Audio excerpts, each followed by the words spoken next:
Boa noite, telespectadores. Nosso assunto hoje é planejamento patrimonial e sucessório.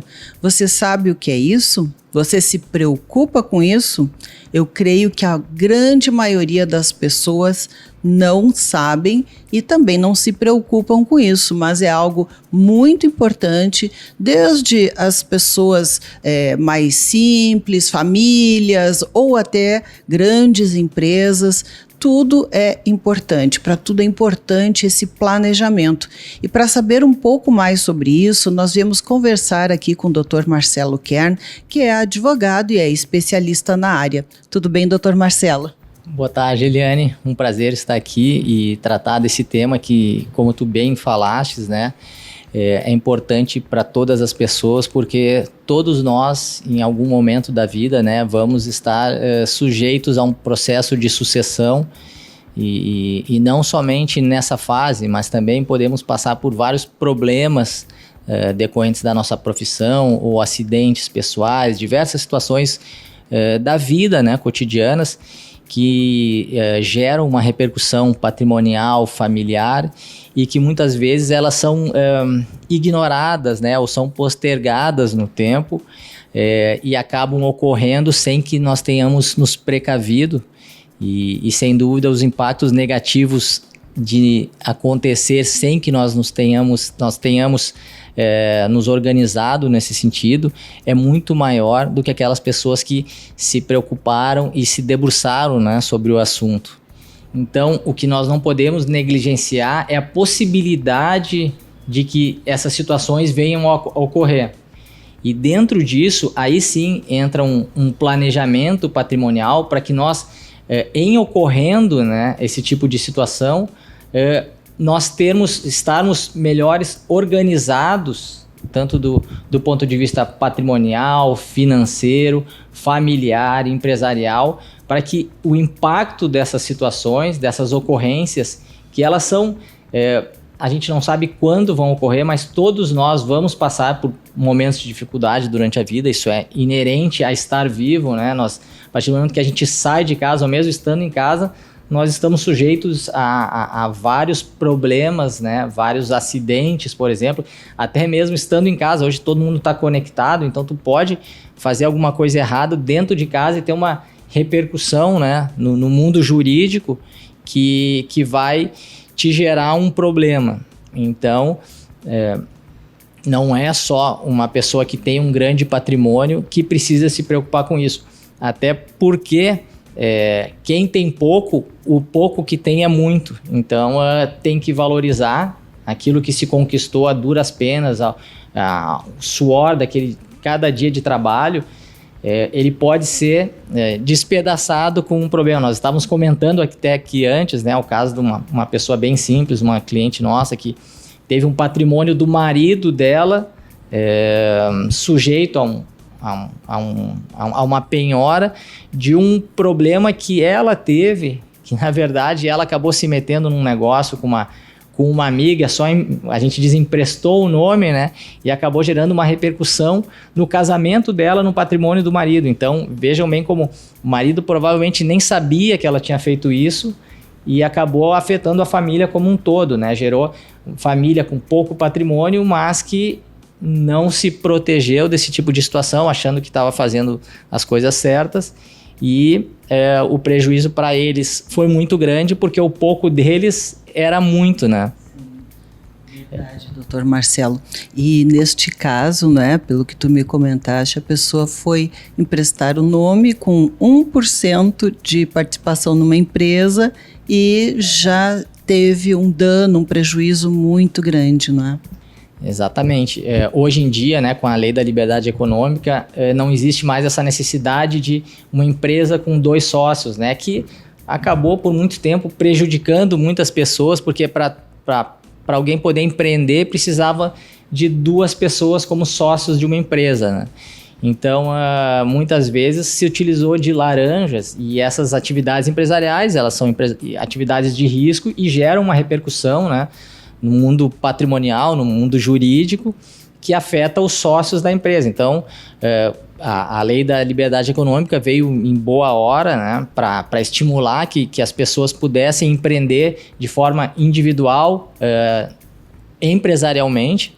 Então, isso já não tem mais a necessidade de uma empresa ter 2 sócios, né? Mas, por outro lado, também existem as pessoas que têm um grande patrimônio, uma empresa que gera bastante riqueza e que é uma atividade de risco que também pode gerar um passivo grande e, ao mesmo tempo, essa pessoa ela já tem um patrimônio que não gera riscos. Então, segregar esse tipo de atividade também é uma forma de proteger o seu patrimônio, de planejar, né? Bem, doutor Marcelo, isso é muito mais complexo e amplo do que se imagina. E, ao mesmo tempo, eu diria simples no momento que a pessoa procura um profissional e expõe, não é, essa questão. O que eu devo fazer para me prevenir, né, de problemas futuros, seja em uma família ou uma empresa? E eu gostaria também de comentar assim que quando se trata de família, às vezes se pensa assim, não vamos fazer isso, a pessoa não vai morrer, não vai faltar, mas a gente não sabe, amanhã depois um acidente, um infarto, né, às vezes pessoas jovens até, né, então há uma necessidade de se pensar o que vai acontecer, o que fazer, né? Então, isto é uma coisa que deve ser feito sem nenhum constrangimento. Acho que é bom para todos, não, né? Não precisa ter aquele me dá, se eu fizer isso, né? Porque eu já estou prevendo uma morte, alguma coisa assim, né? É muito tabu. Isso, é um tabu e se entende também do ponto de vista pessoal, psicológico, né? É difícil para nós tratarmos da nossa própria ausência, da nossa própria morte, né? E sim, o planejamento patrimonial e sucessório, ele também trata disso, né? Trata de uma realidade que a gente não pode esconder, que nós não somos seres infinitos, né? Mas não necessariamente é somente isso, porque o planejamento patrimonial e sucessório familiar, ele também trata de ações que são feitas em vida, tem repercussão em vida na família, né? Por exemplo, isso que eu acabei de mencionar, segregar atividade de risco, patrimônio de risco do patrimônio de não risco. O que é o patrimônio de risco e o de não risco, né? Automaticamente. Sim. Por exemplo, um médico, né? A tua profissão. É uma atividade de risco, né? Tu está sujeito a uma ação de indenização, a um erro, a qualquer coisa, até mesmo não errando, tu está sujeito ao risco de uma indenização, de problemas que venham afetar o teu patrimônio pessoal. Então, ao mesmo tempo que tu tem a tua atividade profissional, tu já tem, digamos, uma casa na praia, tu tem investimentos pessoais na tua pessoa física ou alguma outra empresa que aluga imóveis, alguma coisa assim. Então, tu separar esse tipo de patrimônio por exemplo, numa holding, que é um instrumento muito utilizado no planejamento patrimonial e no sentido de buscar a proteção desse patrimônio para que qualquer repercussão repercussão negativa da tua atividade profissional não venha afetar esse patrimônio que tu já conquistou, a tua família, né? Então, isso é um exemplo também. Existem vários instrumentos de proteção patrimonial também, né? Não somente uma holding, mas o próprio testamento, seguros de vida, previdência privada. Então, a gente consegue jogar muito, é como se fosse uma atividade de um engenheiro, né, ou um arquiteto que vai jogar de acordo com o perfil daquela família, daquele patrimonialista que nós falamos, o dono do patrimônio, né, a melhor forma para o que ele quer e para a realidade de o que ele tem. Então, diferentemente de outras áreas do direito que nós temos, por exemplo, teses jurídicas que se aplicam àquele caso para todas as pessoas, o planejamento patrimonial sucessório, familiar, ele é multidisciplinar e ele é extremamente feito sob medida para a realidade daquela família, para o que aquela família quer, a quantidade de pessoas, relações conjugais, o patrimônio, a atividade exercida. Então, envolve direito tributário, direito societário, direito dos contratos, teoria geral do direito, diversas áreas. Não é tão simples assim, né? E não dá para dizer que uma situação, um planejamento vai se aplicar a uma família da mesma forma que a outra. Então, como eu disse, é tudo muito complexo, mais do que a gente imagina. E muitas vezes as pessoas vão se dar conta disso só na hora da encrenca, como eu digo, né? Bem, mas nós vamos fazendo um breve intervalo e já voltamos com você, conversando aqui com o Dr. Marcelo.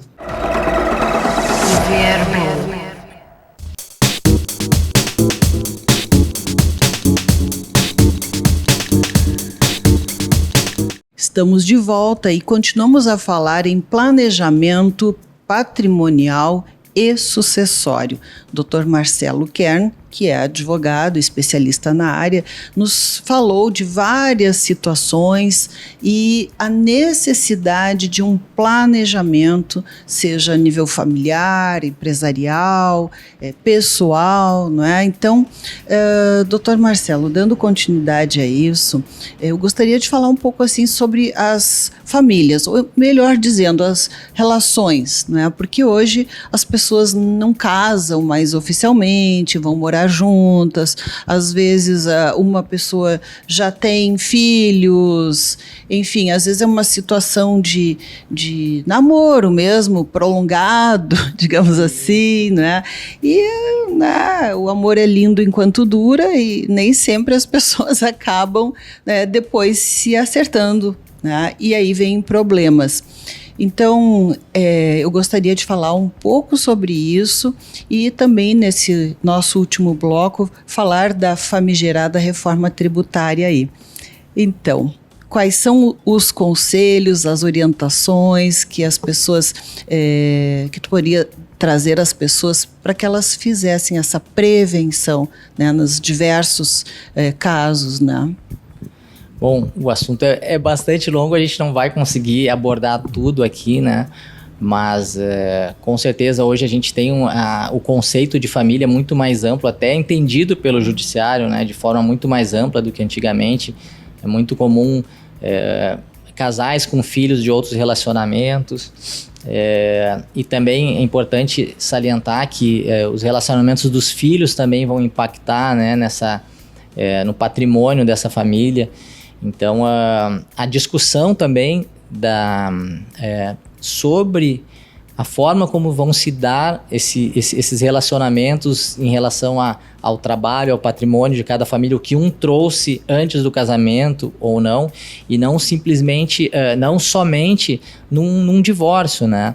É importante também salientar que as pessoas muitas vezes confundem o direito familiar, o direito de família de um divórcio do direito da sucessão de morte, né? Então, as regras são diferentes para um casal que se separa para o mesmo casal se um deles vem a falecer, né? Então, isso precisa ser entendido e também como um instrumento de gestão de patrimônio e de vida do próprio casal, não somente para fins de eventual separação, mas sim para que eles possam construir um patrimônio de forma segura e que os dois tenham consciência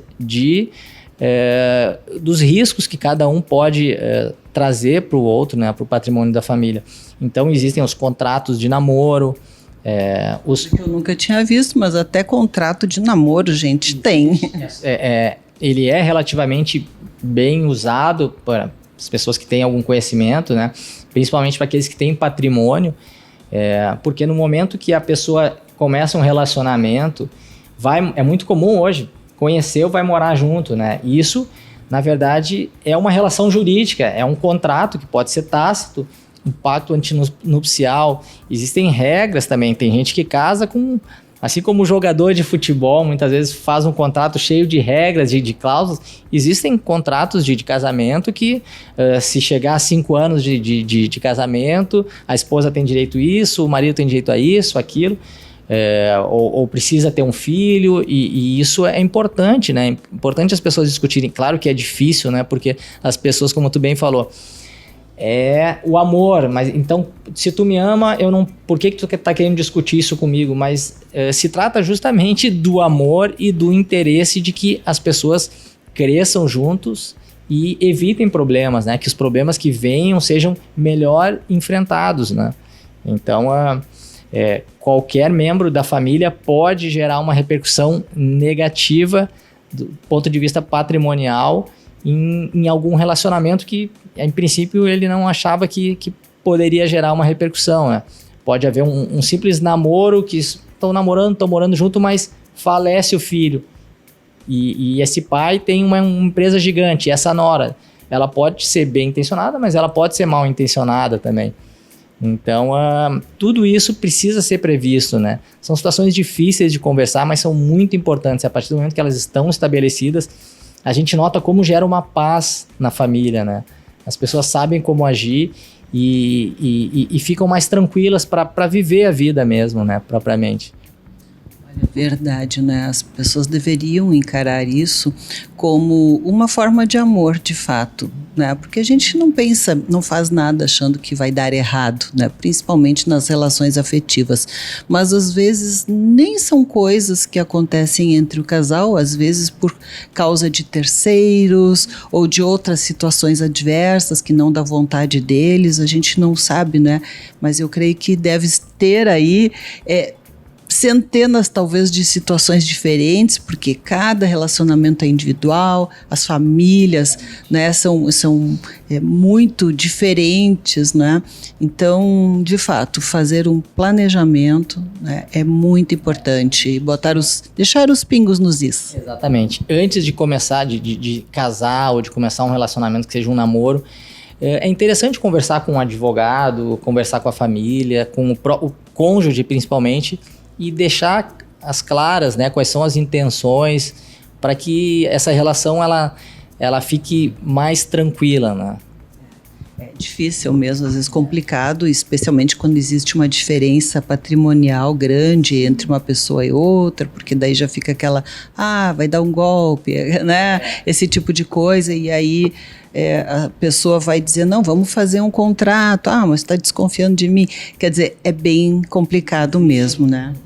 Uma questão assim de um machismo muito também, e dessa questão de que a mulher vai estar se aproveitando do homem. Então, sempre vai ter uma parte vulnerável, né? Existe esse machismo do homem achar que não, a mulher tem que ficar em casa, não pode trabalhar, ainda existe isso, só que daí no momento da separação, ela não pode ficar com nada, também não é assim. Então é importante, né? É uma família, os dois colaboram da sua forma.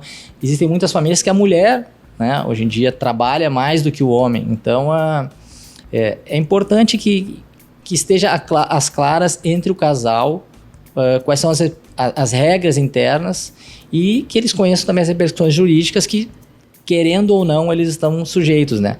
Quem faz o planejamento patrimonial, ele vai determinar a melhor forma de como esse patrimônio vai ser protegido, a economia tributária que ele quer, a proteção que ele quer, como vai ser a sucessão desse patrimônio.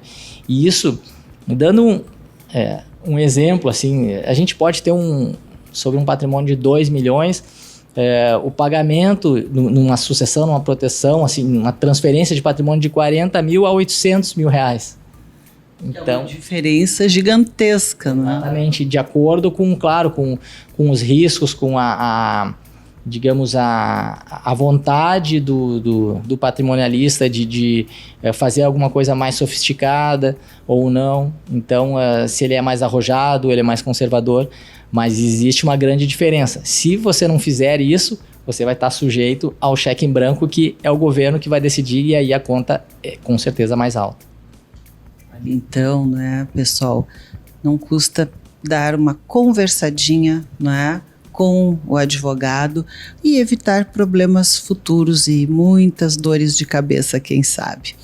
Bem, doutor Marcelo, infelizmente, né, nosso programa está terminando. Eu teria inúmeras perguntas ainda para te fazer, né, e sobre a reforma tributária também, mas eu quero te convidar para estar conosco numa próxima semana para a gente falar sobre isso, né, porque ficou aquele gostinho de quero mais aí, quero saber mais.